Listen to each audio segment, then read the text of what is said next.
Foi, Bill? Tá aparecendo na 1 agora mesmo? Tudo certo? Então vamos embora. Salve, salve pessoal, Coutinho falando aqui do Golecast. Vamos começar então aqui falando do bronze da Rê, para as mulheres que querem ficar o ano inteiro bronzeada, chegar no verão já bronzeada na praia, ficar com aquela marquinha, chame as meninas lá do Instagram, o bronze da Rê. Beleza, Bill? Passou o videozinho então, agora da construtora inovadora.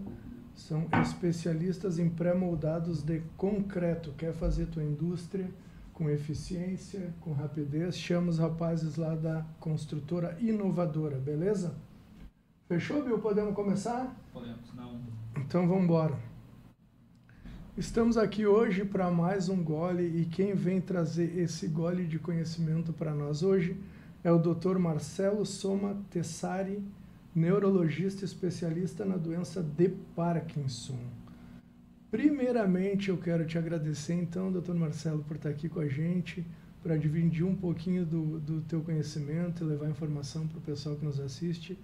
Sei que a vida de vocês de médico é uma correria, então, de verdade, é um prazer, é uma honra tê-lo aqui com a gente e muito obrigado por aceitar o nosso convite. Obrigado, Coutinho. Eu agradeço aí o convite. É um prazer estar aqui com vocês hoje no podcast. Igual eu falei para ti, é a primeira vez que eu tô vindo assim no podcast, então a gente vai ver como é que vai funcionar aí as coisas. Tranquilo, eu vou te dizer como é que vai funcionar. Vai funcionar igual nós estávamos na mesa aqui antes. Conversando. É um bate-papo, tranquilo.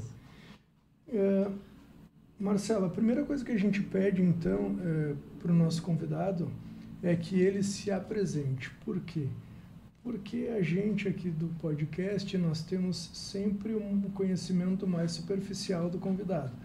Ninguém melhor do que a gente próprio para nos apresentar. Então, fica à vontade, te apresenta, fala um pouco de ti aí para o pessoal. Certo. Então, eu sou o Marcelo Soma Tessari, sou neurologista, né? Fiz a minha residência no Hospital de Clínica de Porto Alegre, fiz aí o fellow, né, com uma subespecialização na parte de distúrbios do movimento e doença de Parkinson, e DBS também no Hospital de Clínicas.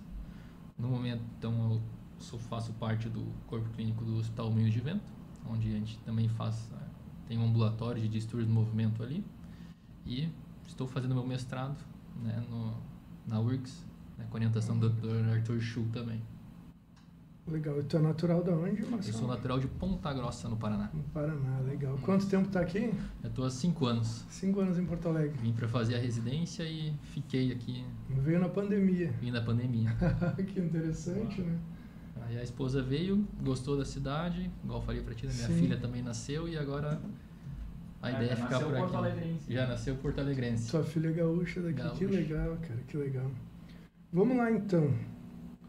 Doutor Marcelo, a nossa primeira pergunta é: o que é a doença de Parkinson? É possível conceituar assim ela? Sim. Então, a doença de Parkinson ela é uma doença neurodegenerativa, né? Então, os neurônios eles vão morrendo, que vai avançando, né, progressivamente, em que você vai tendo uma perda dos neurônios dopaminérgicos, né? O neurônio é a célula que faz parte do sistema nervoso central, e a dopamina forma com que ele se comunica, vamos dizer assim. E justamente essa perda neuronal ela acaba acontecendo principalmente nas estruturas relacionadas ao movimento, né? Por isso que o paciente acaba evoluindo com tremor, uma rigidez, uma bradicinesia, que é o movimento lento, uma velocidade reduzida, né? Então, mais ou menos isso é a doença de Parkinson. Tá. Seria a morte dos neurônios dopaminérgicos, que são os responsáveis pela dopamina. Isso. A gente poderia dizer, então, que a depressão seria um sintoma do Parkinson, da doença? A depressão ela faz parte, é um sintoma que a gente vai comentar que é não motor na doença, né? Então também faz parte do quadro clínico. Mas a dopamina existe assim do sistema nervoso central. Então o neurônio ele conversa com o outro, existem circuitos neuronais e cada um tem uma função específica, né? Existem circuitos neuronais relacionados à parte do movimento, circuitos neuronais relacionados à parte das emoções. Então, e a dopamina ela também está fazendo parte disso. Na doença de Parkinson existe um acometimento primário da parte motora, mas os aspectos emocionais, como a própria depressão, isso também está relacionado, também faz parte. Olha só, isso é uma coisa que eu não imaginava. Descobri, na verdade, quando a gente estava conversando antes aqui sobre que eram os neurônios responsáveis pela dopamina que morrem, né?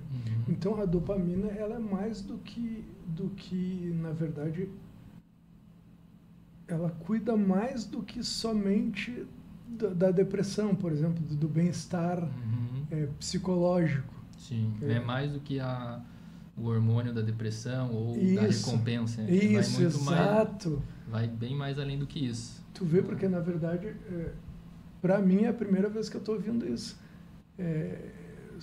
Para mim a dopamina sempre esteve interligado à recompensa, à felicidade, ao bem-estar psicológico e tal. Mas nunca me passou pela cabeça que poderia ser um sintoma não motor, né? Como um sintoma do caso motor da doença de Parkinson. Porque a dopamina ela também faz parte do circuito motor, vamos dizer assim, da modulação do movimento. Sim.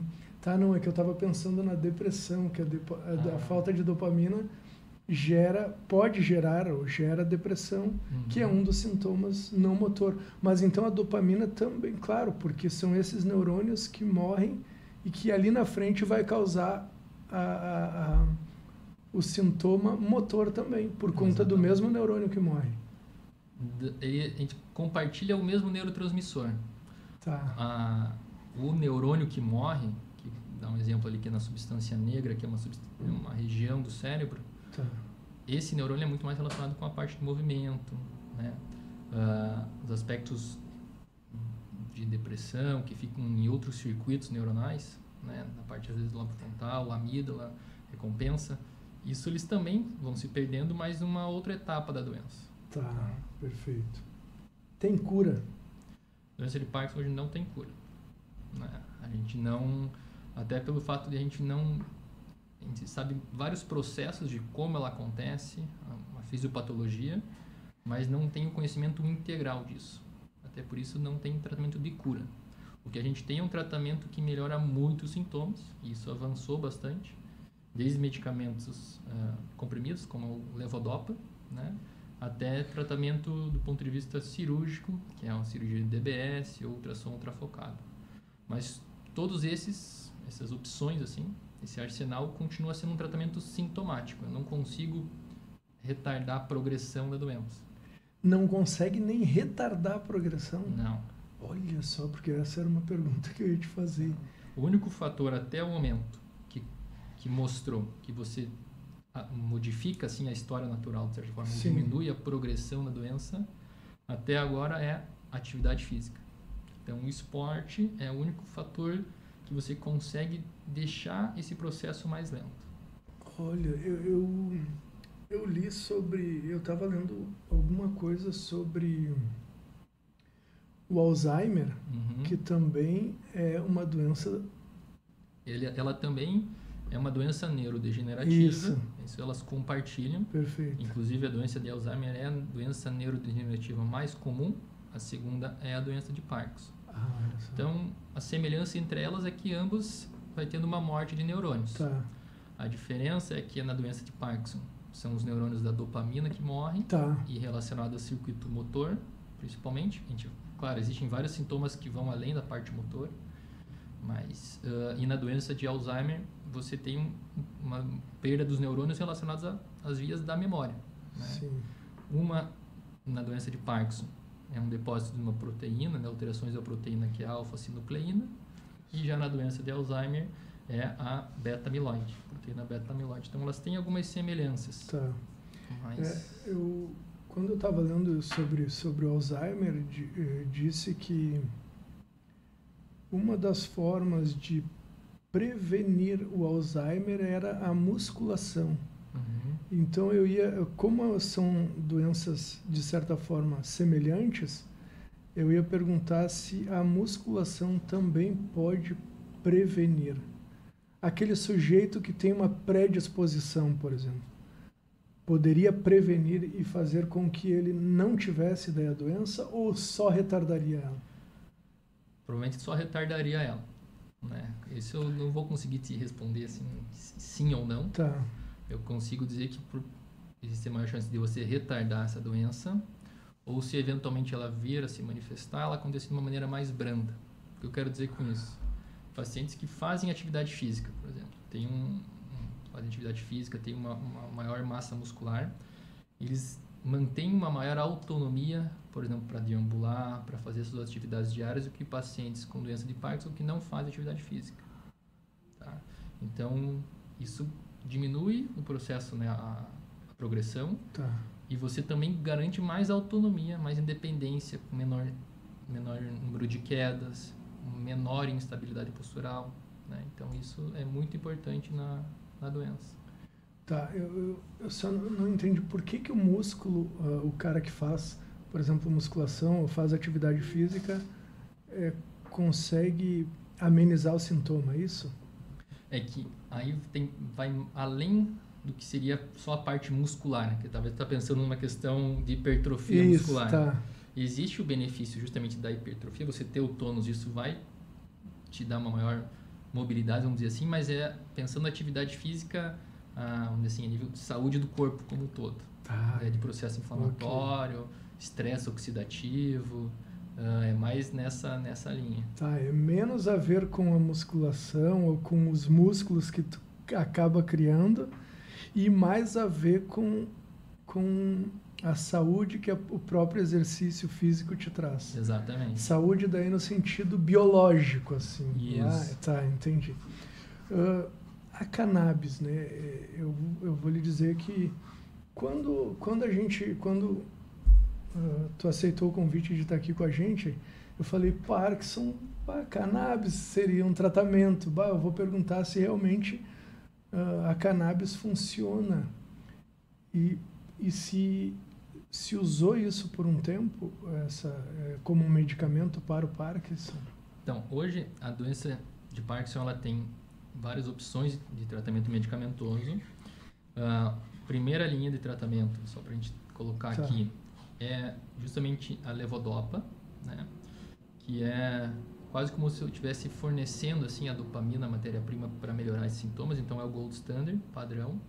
Existem outras opções como pramipexol, rotigotina, entacapone, enfim, tem uma série de medicamentos que melhoram os sintomas motores do paciente. E tem uma ótima resposta, principalmente na fase inicial.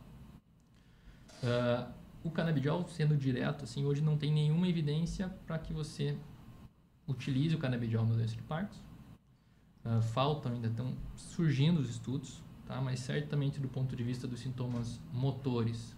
E quando eu falo motor, eu quero dizer o tremor, rigidez, né? A instabilidade postural, alterações de marcha e bradicinesia, que é um movimento lento com uma redução da velocidade e da amplitude. Então isso você não tem benefício em você prescrever o canabidiol hoje para isso. Se estuda muito a questão da melhora dos sintomas não motores. Aí falando sobre a parte do sono, e a gente sabe que também os pacientes têm queixas de dor relacionadas à doença de Parkinson. Então, se talvez o canabidiol entraria como uma opção nessa linha assim, de melhora dos sintomas não motores. O que a gente tem de evidência hoje ainda não mostrou benefício em você utilizar canabidiol para esses sintomas. Claro, ainda tem estudos surgindo, então certamente a gente vai aprender mais sobre o canabidiol, mas hoje não tem indicação. Hoje ainda não tem base científica, isso. Que diga que realmente funcione a cannabis. Pois é, a gente normalmente pensa na cannabis talvez por conta do tremor e tal, né? Quais são os sintomas não motores? E se é possível saber qual seria o primeiro sintoma? A doença de Parkinson, então, ela tem os sintomas motores clássicos, cardinais, que geralmente acontecem ali em torno dos 60, 65 anos de idade. Tá? Os motores. Os motores. Tá. E a gente sabe hoje que existe uma fase pré-motora, né, que são os sintomas não motores, que eles podem anteceder em vários anos antes dessa apresentação. Quais são eles, né? Um é a anosmia, uma falta do cheiro, constipação, intestino preso, alteração, transtorno comportamental do sono REM, que é uma alteração do sono que a pessoa tem sonhos vívidos, então grita, fala à noite, se mexe, né? Vivencia aquele sonho. E isso muitas vezes pode acontecer 5, 10 anos antes, e aí lá na frente a pessoa acaba, com 60 anos, começando assim com sintomas de tremor, rigidez, mas na verdade a doença ela já começou há anos anteriores. Tá? Então isso é uma característica. Uma apresentação típica assim, que se vê na doença de Parkinson é justamente uma flutuação dos sintomas. Então como é que funciona? O paciente está lá, tem o tremor dele, está rígido, está durinho, caminhando devagar, com aquele passo lento. Muitas vezes ele toma levodopa e se sente bem. Dá uma resposta boa, que é o que a gente chama de on. Né? O paciente está ligado a on. E aí passa um tempo, ele vai para o off, né? Que vai diminuindo aquele efeito do medicamento, ele vai ficando mais... volta a ficar travado, volta a ficar com o tremor dele. E essa flutuação, existe a flutuação do sintoma da parte motora, mas também a gente sabe que existe uma flutuação dos sintomas não motores. Então, o paciente também pode ter sintomas de dor, pode, às vezes, a parte de depressão, ficar mais ansioso, e isso flutuar, alterações urinárias também, flutuar junto com os sintomas motores.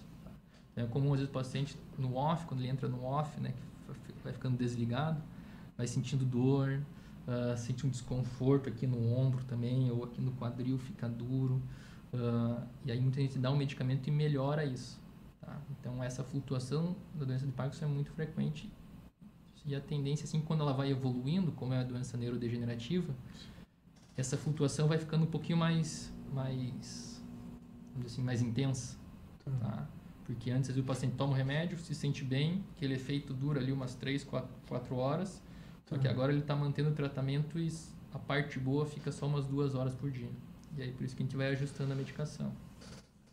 Então, a medicação, o paciente ele vai ficando mais resistente à medicação, por isso que o sintoma ele fica... Mas não diria resistente, mas é que quando existe uma reserva de dopamina, vamos dizer assim, né? A gente tem uma reserva de dopamina, então a gente toma a medicação, mas você ainda tem uma reserva ali que permite com que você não tenha um tremor, vamos dizer assim, não tenha rigidez. No paciente com doença de Parkinson, como o neurônio ele vai morrendo, esse estoque, essa capacidade de armazenar, ela vai sendo prejudicada também. Então, você dá o medicamento, antes ele até armazenava, né, ficava ali com aquela dopamina e depois ia liberando aos poucos para ele fazer o movimento e durava aquele tempo de efeito. Quando ele vai avançando a doença, esse estoque já foi prejudicado. Então você dá o remédio, ele faz efeito, mas o remédio ele dura pouco tempo. E aí volta a ficar no off, volta a ficar travado. E aí isso que acontece, que a gente acaba tendo que deixar a tomada várias vezes ao dia. Sim. Isso é uma... Tá, agora sim.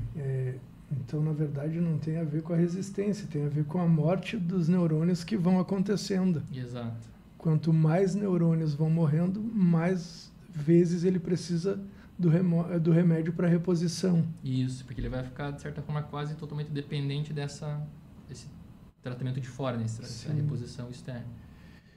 E para o paciente, por exemplo, os sintomas não motores, eu nem sabia que existia. Então, se eu não estou aqui conversando contigo, possivelmente quando eu chegasse aos 53, 54, 55 anos, se eu tivesse esses sintomas, eu possivelmente ia achar que era alguma outra coisa. Eu jamais ia ligar à doença de Parkinson. Isso seria também uma dificuldade para o próprio paciente ou acometido da doença procurar o médico, procurar um tratamento, um especialista? Ele tentar fazer essa associação. Assim, quando que ele chega lá para falar contigo? Quando ele chega, ele já está com sintoma motor ou na média a gente percebe antes que pode ser a doença de Parkinson? Não, quando chega no consultório ele já está com um sintoma motor. Tá? Olha só. Às vezes o paciente pode procurar um neurologista por exemplo, em relação à parte do sono, né?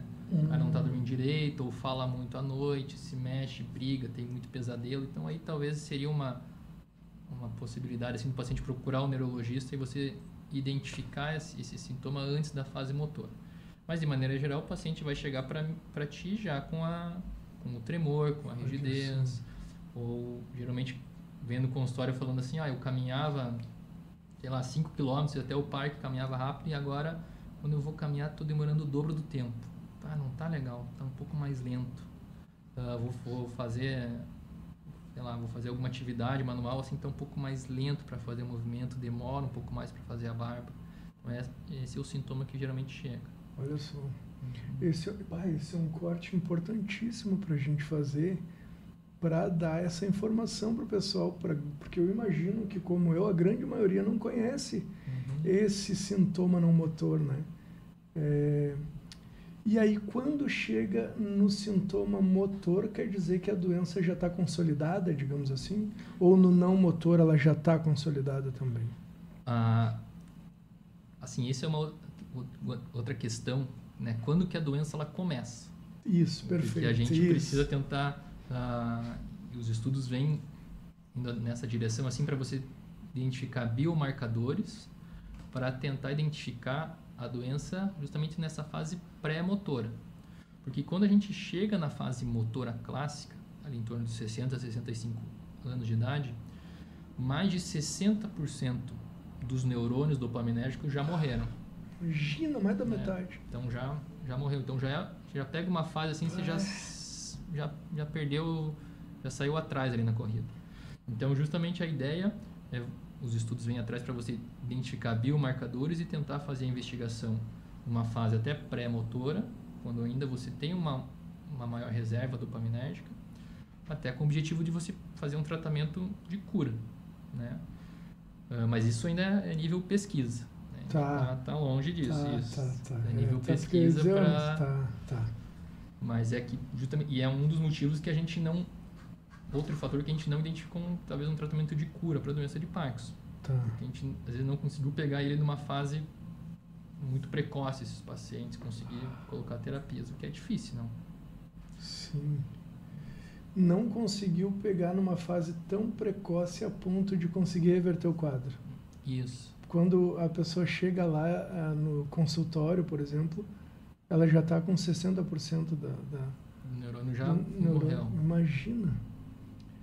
E não tem um negócio sobre o primeiro passo, assim, tipo, primeiro o cara parou na sinaleira, o sinal fechou no semáforo, aí ele não consegue dar aquele primeiro passo, mas depois que ele der o primeiro passo, ele vai embora. Não tem algo assim? Ele sai, isso, que é o que a gente chama de o freezing, né, que é o congelar.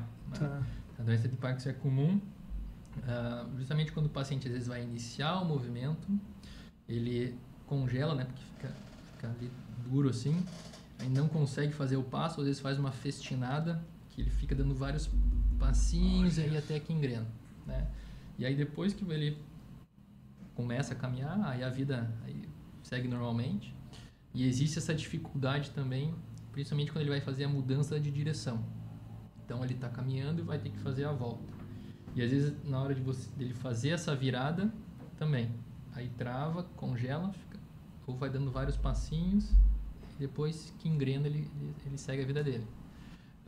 Isso é o mais a gente vê na parte da marcha. Sim. Mas também às vezes acontece com atividades manuais, assim, às vezes vai escrever, às vezes vai fazer algum movimento assim para comer, trava, e depois ele... Então não é só o primeiro passo, na verdade o passo seria o mais corriqueiro, assim, que a gente tem, mas seria para qualquer movimento. Geralmente é justamente nessa mudança do movimento, né? No caso, para iniciar, para gente estar parado, ele vai iniciar, ou ele vai fazer uma virada, uma mudança de direção, isso também acontece. Olha só. Cara, o cérebro é uma loucura, né? E é muito interessante porque tem alguns pacientes que têm esse freezing, que a gente chama bem intenso. Sim. E existem várias estratégias para ele tentar vencer isso. Uma delas é, às vezes, como se fosse marchar.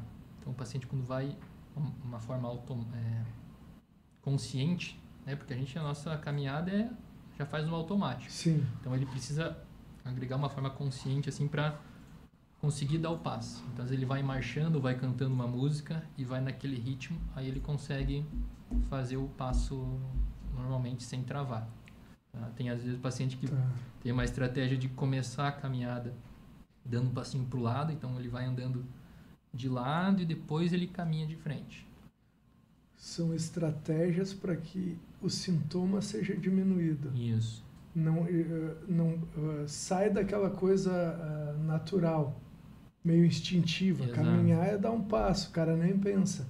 Na verdade, é uma estratégia consciente para que ele não sinta tanto o sintoma. E isso para que ele consiga vencer essa dificuldade. Ah, sim. Tanto que é muito importante nessa parte o trabalho com os fisioterapeutas, né? Que vão dar toda essa parte de reabilitação, encontrar estratégias para o cara conseguir fazer essa caminhada, garantir estratégias que ele tenha o equilíbrio, né? E são situações que ele tem que fazer parte, né? O fisioterapeuta na doença de Parkinson ele tem que estar junto com o médico para ajudar nessa questão. Tá. E qual é a importância de descobrir a doença o mais precoce possível? É para cura, já sabemos que não existe. A importância de descobrir precocemente está ligada ao retardamento da doença ou a tu conseguir lidar melhor com o sintoma? Hoje, né, a importância do paciente chegar cedo no consultório é justamente você orientar, primeiro fazer o diagnóstico, Sim. esclarecer que o paciente tem várias dúvidas, às vezes vai para a internet e acha outras tratamentos que não têm uma boa eficácia, uma boa resposta e acaba piorando os sintomas. Então, primeiro, certamente, é você fazer o diagnóstico, fazer uma orientação para o paciente, explicar para ele o que é esperado, o que não é, quais tratamentos você tem para justamente melhorar a qualidade de vida do paciente. Sim. Que apesar de não ter cura, principalmente quem chama na fase de lua de mel, é colocado na levodopa, o paciente tem uma ótima resposta. O cara tem uma autonomia, vida normal, vai trabalhar, dirige, faz tudo, tá? Então, você consegue melhorar muito a qualidade de vida do cara e deixar ele independente. E hoje, né, assim, avançou bastante o tratamento, aí eu vou dizer principalmente na parte do DBS, que apesar de não ser um tratamento de cura, é um tratamento sintomático, mas você consegue também aumentar, vamos dizer assim, o benefício, né, deixar o paciente mais funcional por mais tempo. Isso você consegue também. O conforto dele fica... O conforto. Então, agora que tu falando do DBS, explica um pouquinho para nós sobre o DBS, né? O que seria o DBS? Então, o DBS, né, que é a estimulação cerebral profunda, ele é uma opção de tratamento para os pacientes com doença de Parkinson, em que você coloca, né, um eletrodo justamente na região profunda do cérebro. Isso faz uma estimulação que melhora os sintomas do paciente. Então, esse eletrodo é colocado pelo neurocirurgião, entra lá nas regiões no núcleo subtalâmico, uma estrutura do sistema nervoso central, e é conectado com uma bateria que fica aqui no peito. O tamanho é como se fosse de um marca-passo pequeno. Isso tem uma relação com um fio, né, que conecta justamente o eletrodo com a bateria. Tudo isso fica embaixo da pele, não dá para ver nada. A bateria, às vezes dá para sentir, assim, que se colocar a mão você sente a bateria fica embaixo da pele também. Fica embaixo da pele. Só.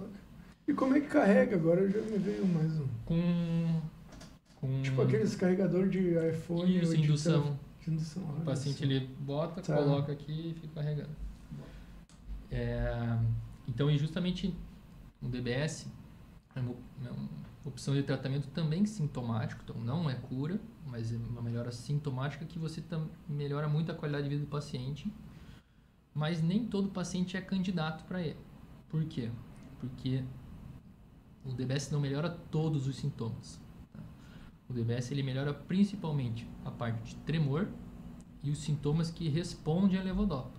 Né? Por exemplo, o paciente que tem uma rigidez, um movimento mais lento, igual a gente tinha comentado ali, que toma o remédio levodopa, tem um bom efeito, mas está durando, depois passa a durar 2 horas e já fica travado de novo.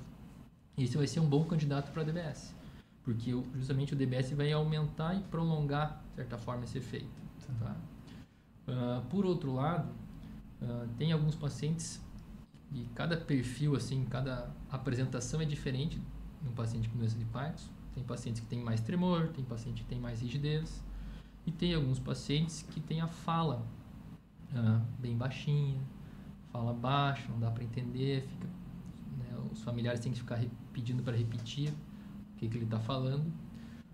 E esse sintoma, por exemplo, é um sintoma que não tem uma boa resposta com o DBS.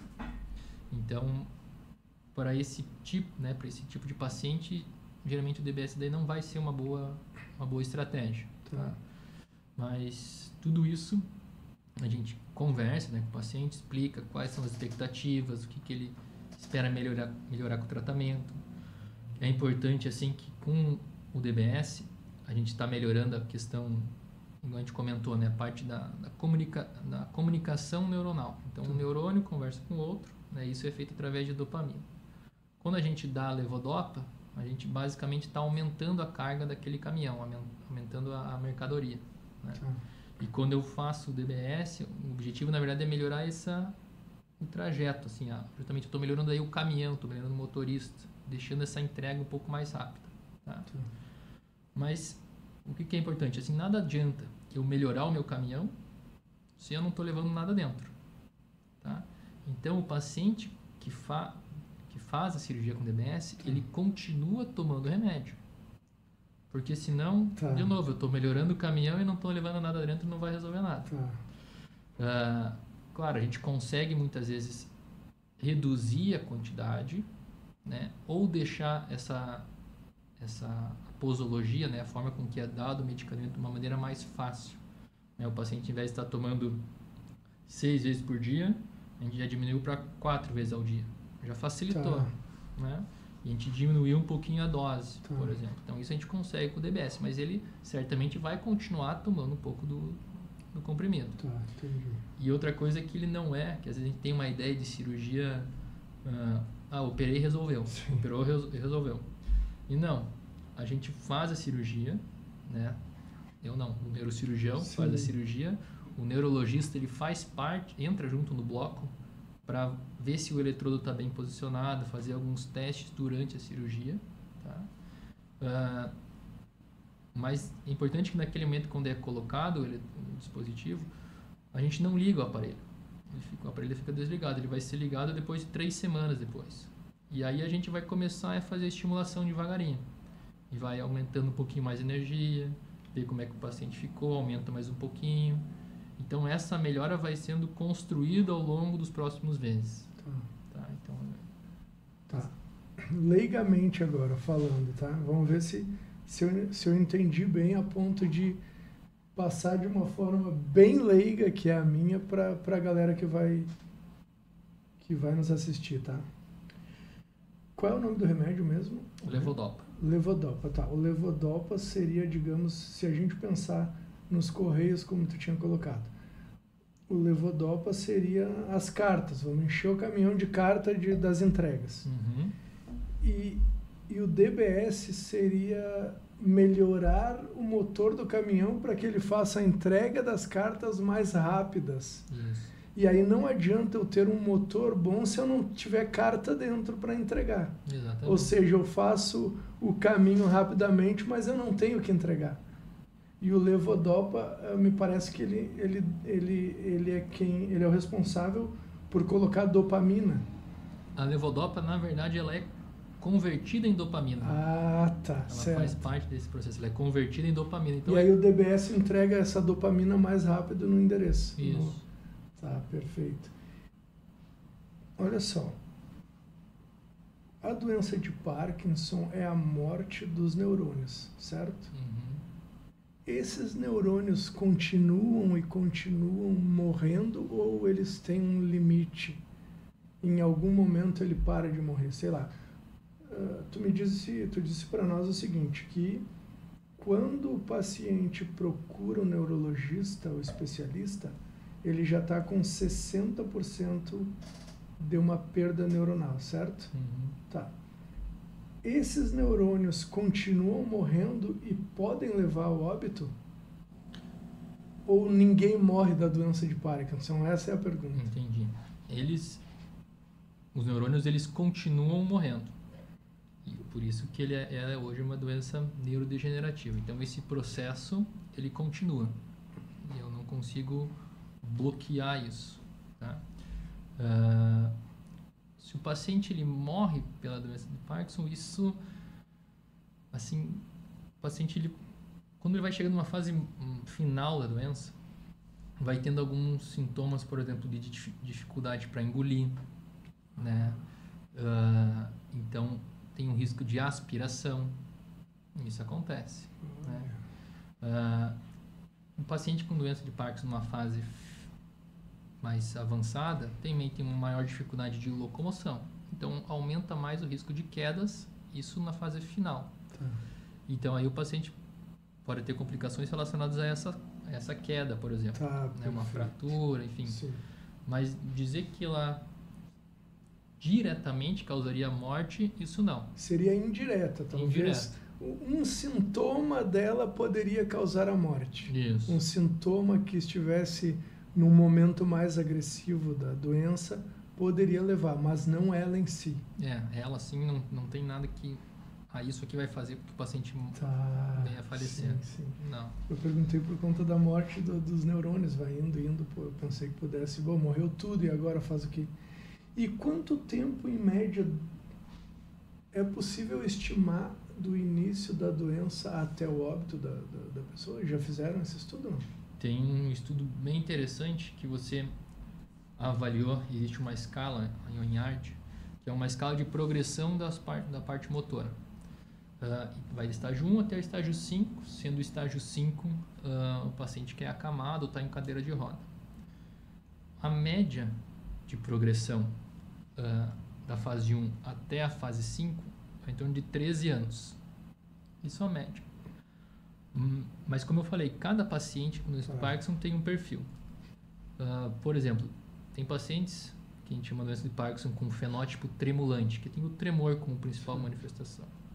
Isso a gente sabe que essa forma de apresentação é uma que tem uma evolução mais lenta.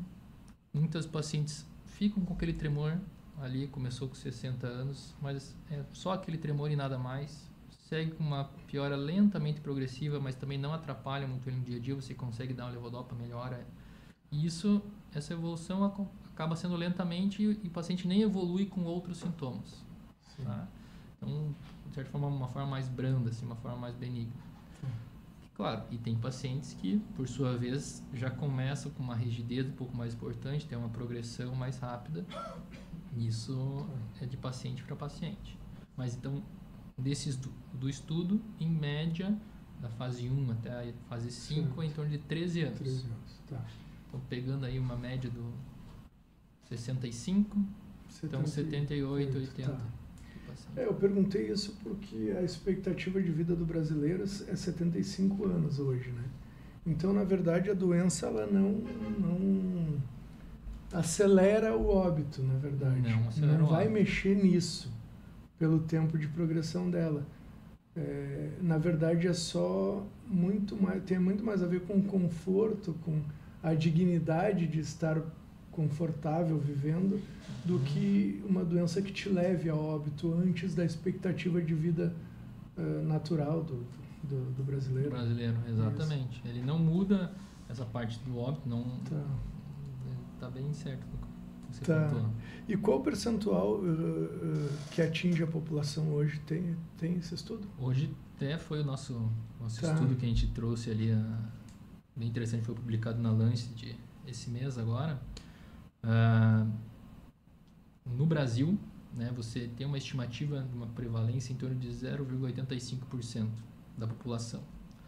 Isso coloca ali em 2024 uma estimativa de em torno de 535 mil pessoas com doença de Parkinson no Brasil. Né? E a gente sabe, através dos estudos internacionais, que o número de casos de doença de Parkinson ela vem crescendo, vem aumentando.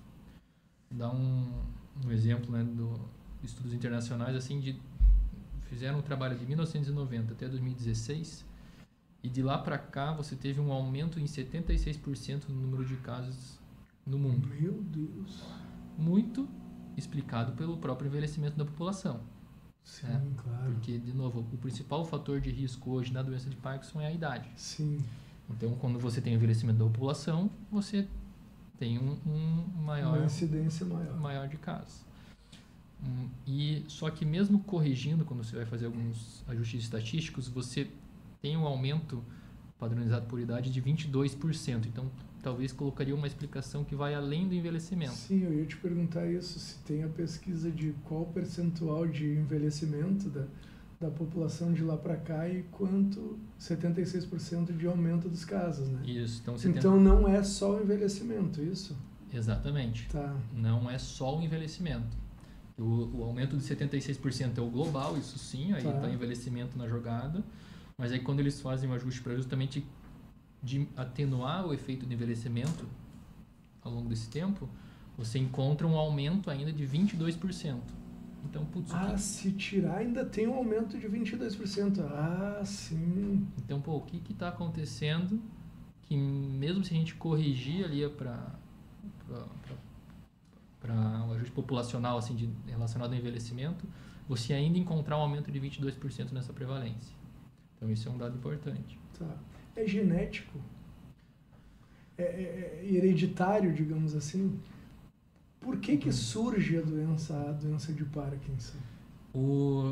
A doença de Parkinson, essa pergunta é um pouco difícil de responder, mas as formas genéticas, que eu vou dizer assim, herdadas, elas representam uma minoria dos casos, né? Em torno ali de 5, 10% a depender da faixa etária. Tá. Seria as formas genéticas ou herdadas, assim, que a gente entende. O restante é o que a gente coloca a forma idiopática ou primária, né, que não é genético. Tá. Mas a gente sabe que existem fatores de uma predisposição genética associados a fatores ambientais que justificam ali o aparecimento dos sintomas. Tá?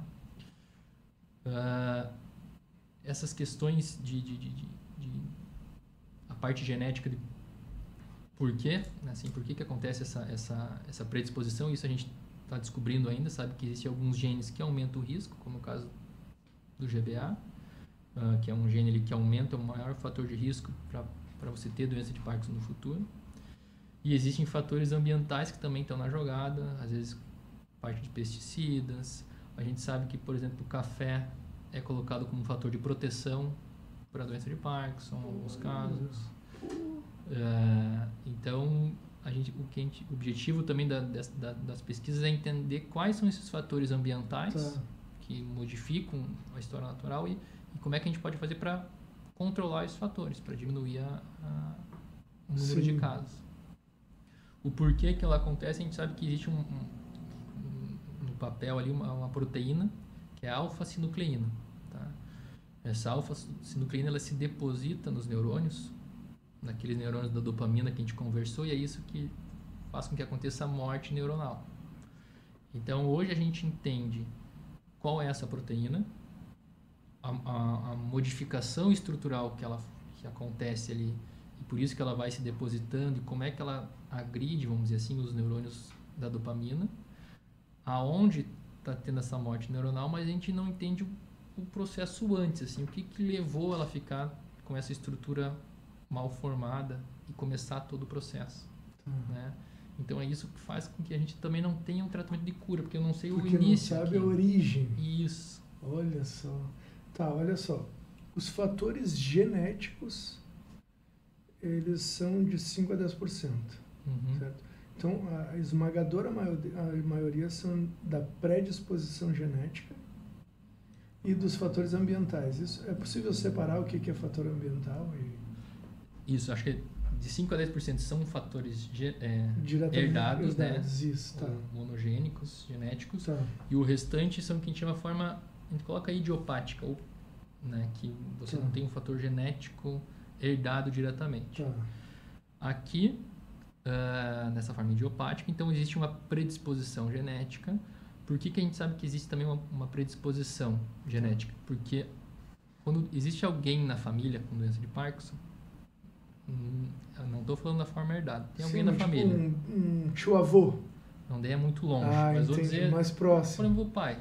Tá? Em relação à população em geral, Tá. o filho ele tem um risco um pouco mais aumentado. Porque o pai tem. Porque o pai tem, mas é pequeno. Certo.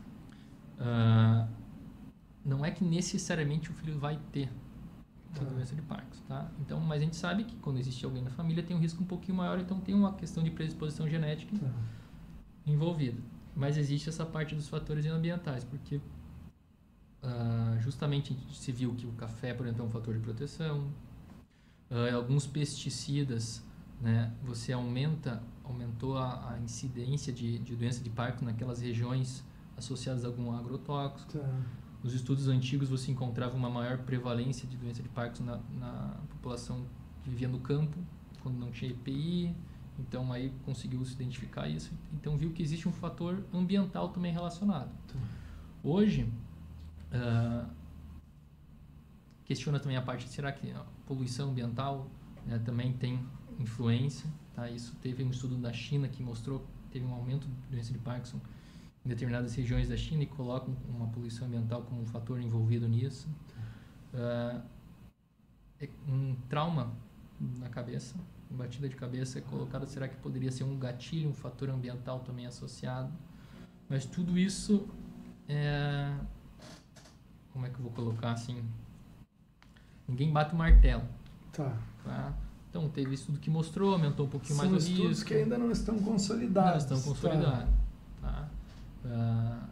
Mas só para entender que existem esses fatores ambientais na jogada também. Tá. Eu perguntei isso muito porque os fatores ambientais, em tese, nós poderíamos corrigir. Por isso que eu perguntei qual seria a incidência daquele cara que tem a predisposição e daquele que é só o fator ambiental.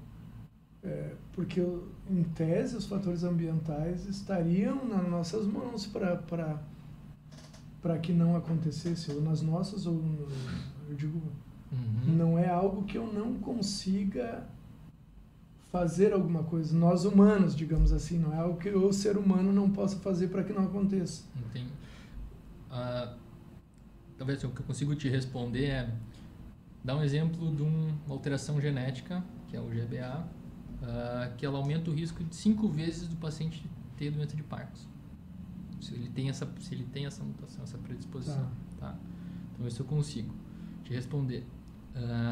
A respeito de qual o impacto da parte ambiental, para isso a gente vai...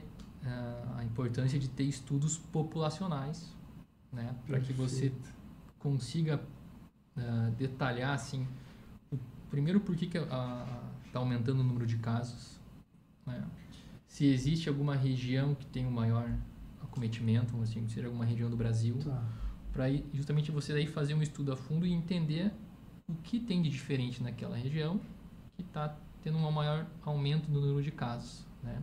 Se justamente, teve um estudo legal, um estudo ecológico, que mostrou, para tentar identificar esse fator ambiental, que teve regiões, agora nos Estados Unidos, que mostrou regiões que têm uma maior prevalência de doença de Parkinson, tem mais casos naquela região.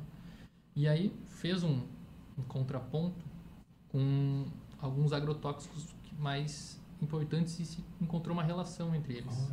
Então, justamente, então aqui provavelmente existe essa ação dos agrotóxicos, eles seriam um fator de risco para a doença de Parkinson.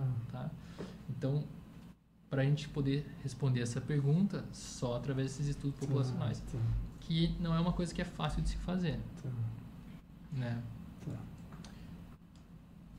Eu quero te perguntar o seguinte, em cima dos estudos que vocês fizeram ali, existe um grupo de pessoas onde a prevalência da doença é maior, onde tem a probabilidade de ter a doença maior? Eu digo assim, socioeconomicamente falando. Existe um grupo que está mais vulnerável nesse sentido? O nosso estudo que a gente apresentou foi muito interessante, que a gente estudou então pacientes acima de 50 anos de idade. Foi uma corte populacional. E justamente foi ver a prevalência de doença de Parkinson e encontrou 0,84%. E a gente vê que esses casos estão aumentando. Na distribuição da população, a gente também estudou tantas regiões do Brasil. Eu vou colocar aqui talvez pelo N pequeno que teve um N total, na verdade, de 93, foram 9.900 indivíduos, mas 93 era o número de pacientes, a gente não encontrou uma diferença em relação às regiões do Brasil. Isso não teve diferença estatística em relação às regiões do Brasil. Então, sul, sudeste, nada disso. E a gente também teve nesse estudo, fez uma divisão em relação à renda, né? Ou, na verdade, a renda de cada cidade também. E você não teve uma diferença em relação a isso. Isso não teve uma diferença. O que de fato a gente consegue ver no estudo? Então, existe um aumento da prevalência à medida que você vai avançando, né, conforme a idade, isso sim. Existe um maior predomínio no sexo masculino, o que também é compatível com os estudos anteriores. Os homens têm um risco um pouquinho maior do que as mulheres. E, inclusive, você comentou da depressão. A depressão foi um fator que foi estatisticamente mais prevalente na doença de Parkinson. Então, os pacientes com doença de Parkinson tiveram mais depressão do que comparados os indivíduos saudáveis. Olha só. Sim, por conta provavelmente da falta de dopamina, né? E o que chamou a atenção nesse estudo, isso é legal pontuar. Igual eu falei para ti, que existe geralmente lá de 13, vamos colocar 15 anos, o paciente fica em cadeira de roda, né? Quando a gente vai avaliar o perfil do desse estudo, um número considerável de pacientes estavam acamados ou precisando de apoio para deambular. Então, o que na verdade chama a atenção? Que provavelmente a gente colocou aquele número lá de 535 mil pessoas com doença de Parkinson, mas eu só estou subestimando, estou olhando só quem já está aqui na fase final. Pode ser muito maior. Essa galera aqui a gente não está pegando. O cara, por exemplo, que já está com a doença, mas que ele está no sintoma não motor, ele não está. Não, esse certamente não está. Mas eu vou dizer o que está com... Isso. O cara que já está com sintoma motor, então pode ser muito maior. Certamente é muito maior. Olha só. Porque o cara que está com tremor, tem uma rigidez leve, ele não está provavelmente bem enquadrado nesse estudo, porque não está sendo feito o diagnóstico. Isso é um questionamento. Né? Claro. Sim. Então, esse número que a gente vê lá, que vai aumentando, em 2034 vai para 750 mil, e daqui a 24 anos para 1 milhão, é subestimado. Provavelmente também. É subestimado. Porque vocês estão pegando o crescimento das pessoas nessa fase. Isso. Porque é o que deu para estudar. Isso. Porque os outros não tinham dados. Não tinha. Talvez por falta de diagnóstico. Isso. Que horror, cara. Então deve ser maior. Sim, entendi, claro, sem dúvida. Tem que ser bem maior, né? E mesmo assim assusta, né? Pô, tem 535 mil pessoas com esse já nesse... Essa estimativa é 2024, sim. Acima de 50 anos. E a fase mais agressiva da doença é quando a pessoa para de caminhar? Ou tem algo mais agressivo que isso? Para de engolir, sei lá. É que é possível. Não é uma coisa... A doença de Parkinson, ela é lentamente progressiva. Então, ela não vai... Tanto que o paciente, quando por algum motivo piora muito rápido, ou tem uma evolução assim, tem quedas no primeiro ano dos sintomas, isso são red flags, né? Assim, sinais de alarme que você vai pensar que não é doença de Parkinson, ou é uma outra condição. Pela rapidez. Pela rapidez, porque a doença de Parkinson eu não espero que o paciente... Poderia ser, por exemplo, um tumor no cérebro. Pode. Que é pela velocidade. Um AVC. Sim. Tanto que existe... Aí, num primeiro momento, tu descartaria a doença de Parkinson. Quando tem essa celeridade nos sintomas. Isso. O fato de ter uma evolução muito rápida. Olha só. Por exemplo, o cara que chega para ti em cadeira de roda logo no início, cara, esse cara ele não tem Parkinson. Assim... Em tese, sim. Primeira, tu vai, por exemplo, tu vai investigar uma outra coisa. Isso. A primeira coisa que tu vai fazer não é investigar o Parkinson. Em tese. É mais ou menos isso. Tá. E o Parkinson, ele é uma doença de idoso? Não. Então, essa é outra coisa que eu aprendi agora contigo aqui nos bastidores, né? E que me deixou um pouco apreensiva, de certa forma, né? Porque, claro, a doença de Parkinson, ela, como eu falei, como o principal fator de risco é a idade, é muito mais, a gente espera assim, que é mais frequente na população à medida que ela envelhece. Sendo que o pico de incidência ali acontece, né, em torno de 60 anos. Mas existem formas que acontecem antes disso. De novo, não é o que a gente mais vê na prática, é como se fosse talvez um pouco, né, mais a exceção, né? Mas existe, por exemplo, doença de Parkinson que começa antes dos 40 anos, existe doença de Parkinson que acontece antes dos 20 anos, né? E claro que daí nessas formas, sim, a causa, a etiologia genética é muito mais frequente. Seria a hereditária? Aí entra a hereditária. Aí seria a direta, aí é... de pai para filho, Isso. por exemplo. Claro, também na parte da genética existem questões assim de como é herdado, né? Tem autossômicas dominantes, então tem um gene, o outro gene, basta um para o cara ter a doença. E as recessivas, que então tem que ter uma combinação, que o cara tem que ter uma mutação do gene do pai, mais a mutação também do gene da mãe, e aí ele vai ter a doença. Olha só. E o sintoma é o mesmo? Não, geralmente não é o mesmo, né? Porque o paciente também vai ter o parkinsonismo, que é o conjunto de sinais e sintomas de rigidez, tremor, bradicinesia. Mas aí sim, geralmente a evolução vai ser muito mais rápida. E o paciente, às vezes, tem um quadro que a gente chama mais florido, assim, ele vai ter uma alteração, muitas vezes, psiquiátrica associada, mais importante, um declínio cognitivo. Vão ter outras alterações do movimento, como distonia. Distonia é uma contração, assim, estereotipada, que o paciente fica como se fosse um torcicolo no pescoço. Entendi. Mais ou menos isso. Tá. Então, às vezes, o paciente tem essas distonias. E aí é um quadro que é mais complexo, foge do estereótipo que a gente imagina da doença de Parkinson, do idoso ali tremendo, assim, muitas vezes a apresentação é totalmente distinta, né? Tá, mas ainda assim é a doença de Parkinson, porque o que acontece no cérebro é a mesma coisa. Isso. Por isso que é a mesma doença, em que pese os sintomas sejam outros.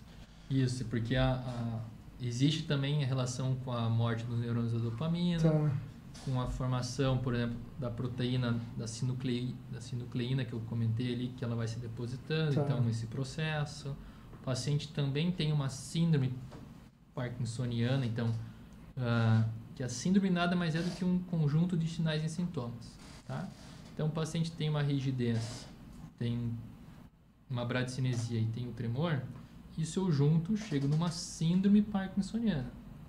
A partir disso, tem várias causas, uma delas é a doença de Parkinson, tem alguns medicamentos que fazem isso, tá? Então, mas aí, por que esses pacientes, igual eu falei da parte genética, então eles têm essa síndrome, tem conjunto de sinais e sintomas, tem a morte da dopamina, tem a alfa-sinucleína envolvida, então ele tem uma doença de Parkinson genética. Olha só, e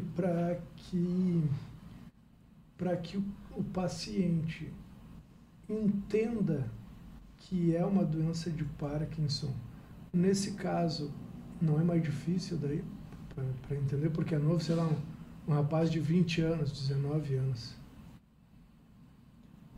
Mas aí, se é uma coisa genética, às vezes alguém da família já tem. Tá. Isso é um ponto, né? Mas às vezes choca realmente, porque às vezes não tem ou não conhece os pais e chega com um sintoma. Mas eu digo até para o próprio paciente, por exemplo, digamos que o meu pai lá tenha Parkinson, e eu tenho 20 anos e estou com esse sintoma. Dificilmente eu vou correlacionar que é Parkinson, não será? Estou perguntando aqui leigamente, entendeu? Porque o que Qual o sintoma? É que eu não entendi. Qual? Esses que são diferentes do sintoma do idoso. Entendeu? Entendi. Eu tenho 20 anos e eu estou com sintoma de Parkinson, da doença de Parkinson, de alguém que tem 20 anos. Mas aí não vai ter muito erro. É mais fácil do que de diagnosticar nesse caso? É que talvez... Tu vai perguntar teu pai. O perfil do paciente que tem, por exemplo, uma forma de uma doença de Parkinson genética, não vai ser uma coisa que está piorando lentamente. Geralmente é um cara que já tem um quadro grave, ele já vai chegar para ti, já vai chegar para o especialista. Tá. Não vai ser aquela um caminhar devagar, sim. vai começar com tremor. Não. Geralmente o cara já tem os sintomas, já evolui com uma dificuldade maior de marcha. Já é uma coisa que é um pouco mais rápida. E quanto tempo essas pessoas também duram do início até o agravamento? Aí vai depender. Vai também a expectativa de vida do brasileiro, só que com... Tem formas que sim, tem formas que tem doença de Parkinson, genética, que muitas vezes inicia bem mais cedo. E vamos dizer assim, a evolução, o desenvolvimento, a expectativa de vida é normal, é igual da população normal. O que vai depender é muito qual é a mutação e qual é aquela forma que o paciente tem de doença de Parkinson. Isso mudou um pouquinho a nomenclatura, mas só para ter uma noção, assim, das formas genéticas de doença de Parkinson, eles foram dando, no primeiro momento, vários números. Então, Park 1, Park 2, Park 3, Park 4. E tem mais de 20 Parks. Então, para ver que tem várias formas genéticas. Que vai de acordo com a mutação genética. Isso. Seriam quase como se eu dissesse, esse é o Parkinson tal, esse é o tal, como se fosse...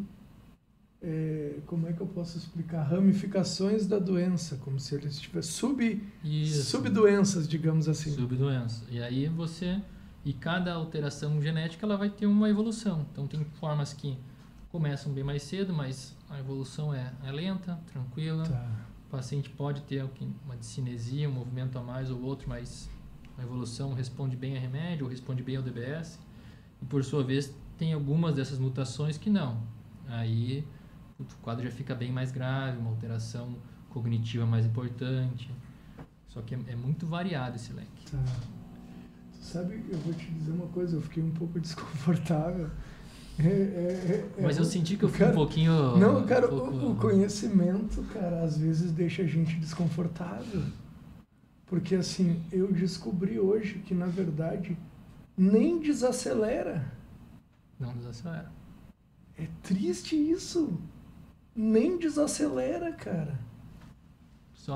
Então você tem que fazer uma atividade física. O esporte eu faço todo dia musculação. Todo santo dia.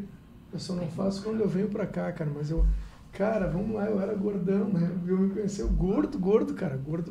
Agora eu não tô gordo, eu tô semi-gordo. Mas eu era gordão, cara. E aí a minha mulher que me mudou, assim, me falou, não, vamos pra academia, vamos não sei o quê. E hoje faz parte do meu dia a dia, da minha rotina. E aí, como também faz parte da minha rotina, eu fico vendo quais são os benefícios, né? Que a gente, então vale a pena, que legal. Porque não é só estético, na verdade. É estético também, mas não é só estético, como tu falou. Tu vê, né? Na minha leiguice total, eu pensei que eram os músculos que talvez ajeitassem. Não tem nada a ver, né, cara? Tem que ver com os benefícios de saúde que te traz, né? Então, pra mim tá sendo muito legal. Eu faço todo dia minha academia. Deus, ali não perco.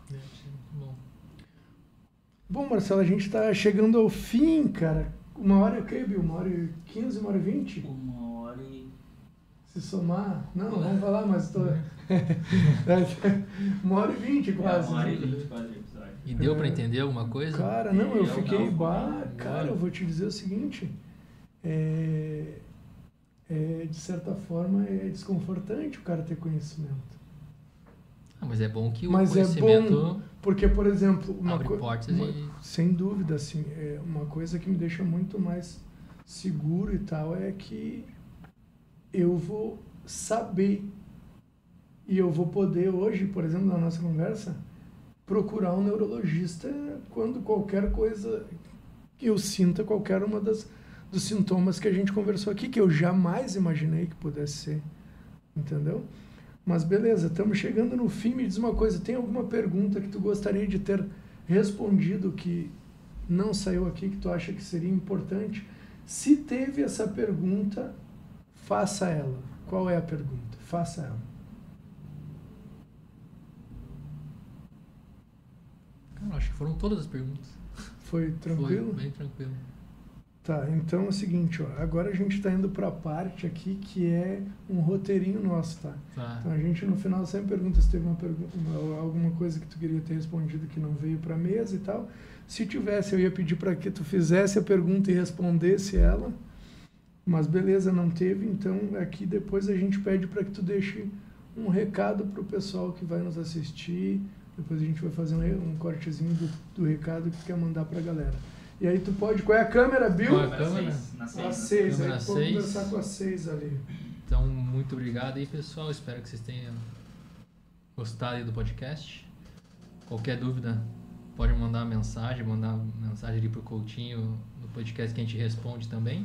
Tu quer dar o teu arroba, pode dar também, né? Pode entrar ali no Instagram, NeuroMS Tessário, né?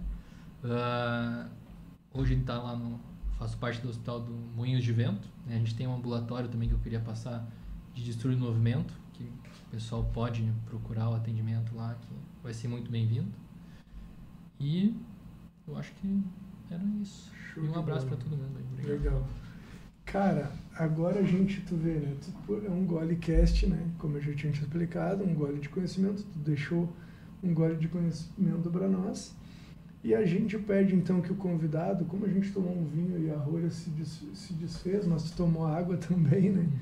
A gente pede que o convidado deixe a tampinha aqui. Porque é para deixar um pouquinho da tua energia para nós. Tu viu que tem um furo aqui na mesa? Se tu olhar ali embaixo, ó, tem um vidro que está cheio de tampinha. Um monte. Então, o convidado a gente pede para que coloque ali, deixe um pouquinho da sua energia aqui para nós. Então, vamos lá. Para o cara voltar também. É isso aí, para voltar. Fechou? Show de bola. E, cara, uma música, fala uma música, porque nesse corte da tampinha a gente vai fazer uns stories, vai te marcar com a música que tu pediu. Caraca, uma música? Uma música, qualquer que seja, tu que manda. Meu, sem brincadeira, agora eu fiquei... Não. Pode mandar qualquer uma. Posso pesquisar? Claro, claro. Eu vou dizer que eu sabe qual música na minha cabeça? É. Fazendinha, que eu fiquei ouvindo da minha filha. Normal. Uma música assim, ó. Pô, deixa eu pensar aqui. Pô, essa você me pegou desprevenida.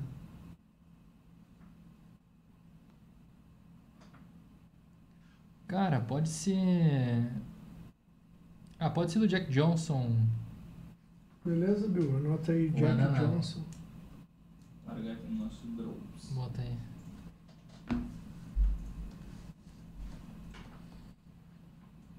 Jack Johnson. Algum específico? Bom, qualquer um. Qual é uma dele? Fechou então, Bill? Fechou. Beleza. Marcelo, quero te agradecer então mais uma vez. Obrigado por estar aqui. Cara, foi esclarecedora a nossa conversa. Vou esperar a indicação tua do teu colega lá. Pode falar. Conversa com ele lá. O William já vou no falar Instagram, com ele. tu acha? Chama o William no Instagram que ele vem aí. Tá, beleza. Vou chamar ele para trocar essa ideia. Diz que é legal aqui, que o ambiente é tri. Não, Tem é um bom, vinhozinho muito se bom. ele quiser. Cara, gostei muito aqui. Obrigado Muito mesmo por estar aqui com a gente. Uma filhinha de 3 meses, né? 3 meses. Maria Luísa. Tu deixou Maria Luísa em casa para nos prestigiar aqui, então passar um pouquinho do teu conhecimento pro pessoal. De verdade, muito, muito obrigado, cara. Adorei o papo e o podcast está aberto aqui. A hora que tu quiser vir visitar a gente, ou se tu quiser um dia marcar para falar de outro assunto, ou se tu quiser fazer um vídeo para nós postar de algum novo estudo, de alguma coisa que saiu nova sobre o Parkinson, aqui as portas estão abertas para ti. Não, obrigado, eu agradeço o convite. Como eu falei, foi a primeira experiência, mas experiência muito boa. Achou legal, Achei tranquilo? legal. Apesar de dar 7 câmeras aqui, tudo E aqui olhando. tudo olhando a queda de energia, mas deu certo. É verdade. Beleza, Tá bom? brigadão então. Obrigado, valeu. Fechou, Bill? Vamos para um então? Vamos pra um. Tá na 1 já, Bill? Então tá, beleza, galera. Obrigado por quem ficou com a gente aqui até agora, quem vai nos assistir depois. Espero que vocês tenham gostado do episódio, tanto quanto eu gostei. E até a próxima, que vai ser, nem sei que gole a gente tá já, Bill. Agora 30º e alguma coisa, Estamos beleza? dando- hoje é 34º. É isso aí. Beleza? Tamo junto e até a próxima.